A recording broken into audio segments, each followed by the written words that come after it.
Pada video ini, usia cabai sudah 21 hari setelah tanam, dan beginilah perkembangannya.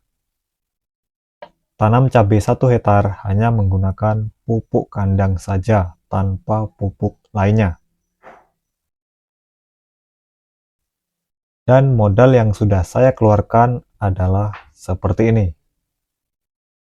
Totalnya, di usia cabai 21 hari setelah tanam ini, sudah menghabiskan uang sebanyak Rp10.335.000.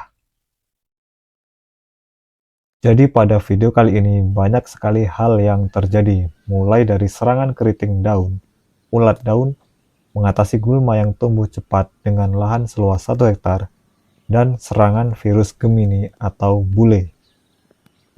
Jadi saya mau membahas satu persatu. Yang pertama, cara saya membersihkan rumput dengan cara seperti ini. Kita cangkul balik tengah-tengah cabai ini, tujuannya nanti agar ketika kita ngerumput itu mudah.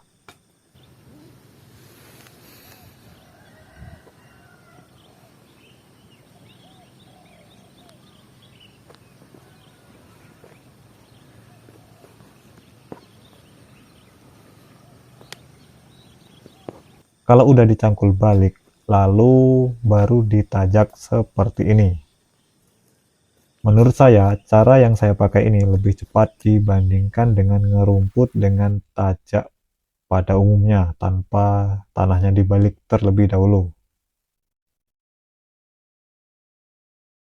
Dan saya juga memberanikan diri mencoba cara lain lagi dalam mengatasi rumput, yaitu dengan cara menyemprot menggunakan herbisida bahan aktif paraquat dengan dosis 50 ml per tangki 15 liter.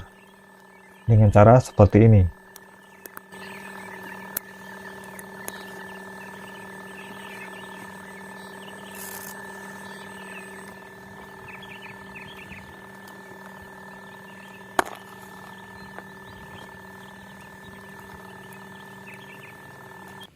Dan beginilah hasilnya. Ini setengah hari setelah disemprot. Ini 2 hari setelah disemprot. Sepertinya aman. Karena zaman dulu saya pernah pakai cara begini, tapi malah cabai saya patah semua, kena percikan obatnya. Kesalahan saya di masa lalu yaitu saya menggunakan dosis terlalu tinggi, yaitu 100 ml per tangki 15 liter. Itu nggak boleh pada saat cabai usia muda begini, karena batangnya masih belum keras. Tapi nanti kalau cabai usianya sudah tua, kira-kira 40 hari setelah tanam, batangnya udah keras, itu udah mudah dalam mengatasi rumput. Ya, pakai obat seperti ini udah nggak takut-takut lagi, karena batangnya udah keras, jadinya kalau terkena percikan sedikit, masih aman. Yang kedua, cara saya dalam mengatasi keriting daun. Keriting daun di sini dikarenakan serangan hama thrips ya, bukan karena hama tungau. Kalau tungau, beda lagi cara mengatasinya. Jadi langsung aja kita semprot menggunakan bahan aktif abamectin.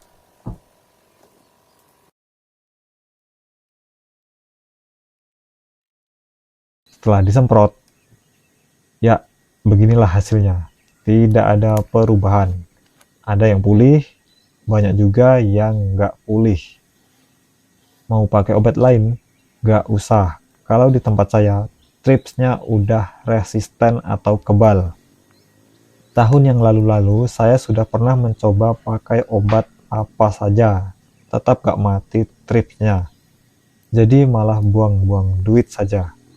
Jadi solusinya bagaimana? Solusinya adalah suburkan tanamannya. Jadi begini, cabai ini bisa keriting karena sari-sari makanan di dalam daun disedot habis oleh hama thrips ini. Jadi dengan menyuburkan tanaman, otomatis pasokan sari-sari makanan akan melimpah.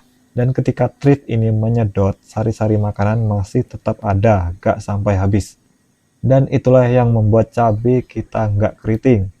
Jadi kalau sudah begini, ya saya biarkan.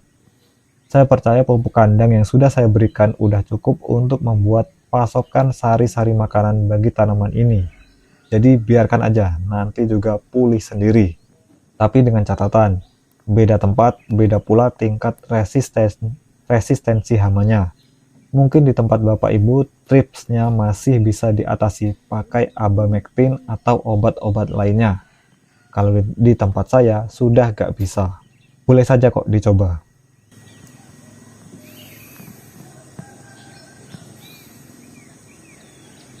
Yang ketiga, cara mengatasi serangan hama ulat daun. Jadi di sini ada dua jenis ulat daun yang menyerang cabai saya. Yang pertama adalah ulat daun yang mudah sekali matinya, yaitu Spodoptera litura. Ulatnya seperti ini. Telurnya seperti ini. Kalau menetas seperti ini. Banyak insektisida yang bisa membunuh ulat ini. Saya pakai Dangke, bahan aktif metomil. Kasih 2 sendok makan aja per tangki 15 liter. Udah tewas dia.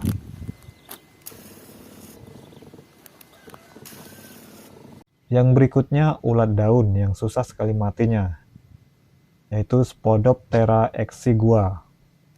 Ulatnya seperti ini. Ciri-ciri serangan ulatnya seperti ini. Daunnya seperti ini. Seperti ada jaring laba-laba di atas daunnya. Saya sudah mencoba berbagai bahan aktif untuk membunuh ulat ini, tapi gak mempan, kecuali satu bahan aktif, yaitu Spirotetramat dengan merek dagang Endure. Kasih aja 10 ml per tangki 15 liter. Yang keempat, cara saya mengatasi cabai bule atau cabai terkena virus Gemini. Dia daunnya kuning seperti ini. Caranya cabut lalu sulam. Gak ada cara lain. Jangan percaya jika ada obat yang sudah berhasil membuat cabai kuning ini menjadi hijau kembali. Jangan percaya. Karena saya cari tahu, bahkan ilmuwan Eropa saja belum bisa menemukan obatnya.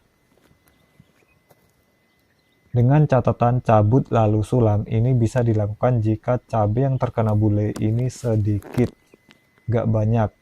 Kalau seluruh cabai atau 100% terkena bule semua, gimana? Solusinya ya ganti bibit lokal yang tahan virus Gemini ini. Banyak mereknya, kalau di Shopee seperti LW, Lokal Aceh, Lokal Medan, Ateng, Akar, dan lain-lain.